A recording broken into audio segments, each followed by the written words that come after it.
Our story is a truly remarkable one, a journey that spans millions of years and begins on the vast, sun-drenched savannas of Africa. Long before cities, cars, or computers, our earliest ancestors were living amongst the trees. These ancient relatives were much like apes, spending their days climbing and searching for fruit. But, something extraordinary was about to happen. The world around them was changing. The great forests were shrinking, and new open grasslands appeared. This change in the environment presented a challenge, but it also offered a magnificent opportunity for a new way of life to begin, setting the stage for the incredible epic of human evolution. It was in this changing world that a pivotal moment in our history occurred. Some of these early ancestors started to do something revolutionary. They began to walk on two legs. This adaptation, known as bipedalism, was a tremendous advantage. Standing tall allowed them to see over the tall grasses, helping them spot dangerous predators from a distance or locate new sources of food. It also freed up their hands, a development that would prove to be one of the most important in our entire history. These were the first tentative steps on the long road to becoming human, a simple change in posture that would change the world forever. One of the most famous of these early upright walkers was a group known as the Australopithecus. Perhaps you have heard of Lucy, a famous fossil skeleton discovered in Ethiopia. She and her kind were pioneers, living between 4 and 2 million years ago. They were not quite like us. They had smaller brains and more ape-like faces. Yet, by walking upright, they had taken a giant leap. Their hands were now free to carry food back to their families, to hold their young, and, eventually, to begin exploring the world in a way no ape had ever done before. They were the bridge between an older world and the new one that was dawning. This fundamental shift in how our ancestors moved through the world was the critical first chapter in our evolutionary tale. It was not a sudden event, but a slow, gradual process that unfolded over countless generations. Each small adjustment, passed from parent to child, contributed to this new way of being. Walking upright was more than just a means of getting around.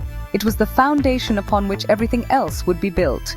It was the moment our lineage stepped out from the shadows of the forest and into the sunlight, beginning the long and fascinating journey that would eventually lead to us. As our ancestors became more comfortable on 2 feet, their newly freed hands found a remarkable new purpose. Around 2.5 million years ago, a new character appeared on the evolutionary stage, Homo habilis, which means handy man. This name is incredibly fitting because they were among the first of our relatives to create and use stone tools. It may seem simple to us now, but honestly, this was a breakthrough of immense proportions. By striking one stone against another, they could create sharp flakes and choppers. These tools could be used to scrape meat from bones or crack them open to get to the nutritious marrow inside, providing a vital new food source. Following Homo habilis, another more advanced ancestor emerged known as Homo erectus, or upright man. They were taller, had larger brains, and were far more sophisticated toolmakers. They crafted beautiful and effective hand axes, teardrop-shaped tools that were the Swiss army knives of their time. These tools were versatile, used for butchering animals, digging for roots, and cutting wood. The ability to design and create a tool for a specific purpose showed a significant leap in thinking and planning. It demonstrated an understanding of cause and effect, and it allowed them to interact with their environment in a much more powerful way. An even greater discovery was yet to come, one that would warm the cold nights and protect our ancestors from the dark: the control of fire. At first, they might have simply used fire from natural sources, like a lightning strike. But eventually, Homo erectus learned how to create and maintain it themselves. Fire was a revolutionary technology. It provided warmth in cold climates, allowing them to expand into new territories. It kept dangerous predators at bay after sunset, creating a safe circle of light for the family. And crucially, it allowed them to cook their food, which unlocked more nutrients and made it easier to digest. These two developments, sophisticated tools and the control of fire, were game changers. They fundamentally altered the relationship between early humans and their world. Tools gave them power over their environment, and fire gave them security and a better diet. A better diet, particularly cooked meat, provided the energy needed to fuel a larger, more complex brain. This created a powerful feedback loop. Smarter brains led to better tools, which led to better food, which in turn supported the growth of even smarter brains. Our ancestors were no longer just surviving. They were beginning to thrive and shape their own destiny. The journey continued, and the human family tree grew more branches. One of the most famous of our ancient relatives were the Neanderthals, who lived in Europe and Asia. They were incredibly well adapted to the cold, harsh environments of the Ice Age. They were shorter and stockier than us, with powerful bodies and large brains, sometimes even larger than our own. The Neanderthals were intelligent and capable survivors. They were skilled hunters, made complex tools, cared for their sick and injured, and even buried their dead, which suggests they may have had some form of spiritual or symbolic thought. They were a successful and resilient species for hundreds of thousands of years. While the Neanderthals were thriving in the north, a new kind of human was evolving back in our ancestral homeland of Africa.